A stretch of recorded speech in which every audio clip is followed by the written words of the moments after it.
தருமபுரியில் மாணவிக்கு பாலியல் தொல்லை கொடுத்து போக்சோ வழக்கில் கைதாகி சிறையில் அடைக்கப்பட்டிருந்த அரசு பள்ளி ஆசிரியர் திடீர் மாரடைப்பால் உயிரிழந்த சம்பவம் உறவினர்களிடையே அதிர்ச்சியை ஏற்படுத்தியது. உயிரிழப்பில் சந்தேகம் இருப்பதாக உறவினர்கள் போராட்டத்தில் ஈடுபட்டதால் பரபரப்பு ஏற்பட்டது. நடந்தது என்ன? தருமபுரி அருகே உள்ள அரசு உயர்நிலைப் பள்ளியில் சமூக அறிவியல் ஆசிரியராக பணியாற்றியவர் 55 வயதான மணிவண்ணன். இவர் கடந்த மாதம் அப்பள்ளியில் 9ஆம் வகுப்பு மாணவி ஒருவருக்கு பாலியல் தொல்லை கொடுத்ததாக பரபரப்பு புகார் அடைந்தது. அது குறித்து தலைமை ஆசிரியர் சாந்திமணி கடந்த 15ஆம் தேதி போலீசாரிடம் புகார் அளித்தார்.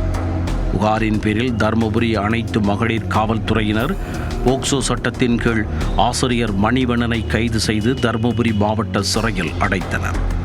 அதனைத் தொடர்ந்து ஆசிரியர் பணியிடை நீக்கமும் செய்யப்பட்டார். இந்நிலையில் திங்கட்கிழமை இரவு சிறையில் இருந்த ஆசிரியர் மணிவண்ணன் திடீரென நெஞ்சு வலிப்பதாக சிறை காவலர்களிடம் தெரிவித்துள்ளார். உடனடியாக சிறை காவலர்கள் சிறையில் உள்ள ஆம்புலன்ஸ் மூலம் தருமபுரி அரசு மருத்துவக் கல்லூரி மருத்துவமனைக்கு அழைத்துச் சென்றுள்ளனர். அங்கு ஆசிரியரை பரிசோதித்த மருத்துவர்கள் அவர் ஏற்கனவே உயிரிழந்து விட்டதாக தெரிவித்தனர். அதைத் தொடர்ந்து அவரது உடல் அரசு மருத்துவமனையில் உடற்கூராய்வு கூடத்தில் வைக்கப்பட்டது. இந்நிலையில் ஆசிரியர் மணிவண்ணனின் உயிரிழப்பில் சந்தேகம் இருப்பதாக கூறி காலை முதல் மாலை வரை உறவினர்கள் உடற்கூராய்வு கூடத்தின் முன்பு திரண்டு வாக்குவாதத்தில் ஈடுபட்டனர்.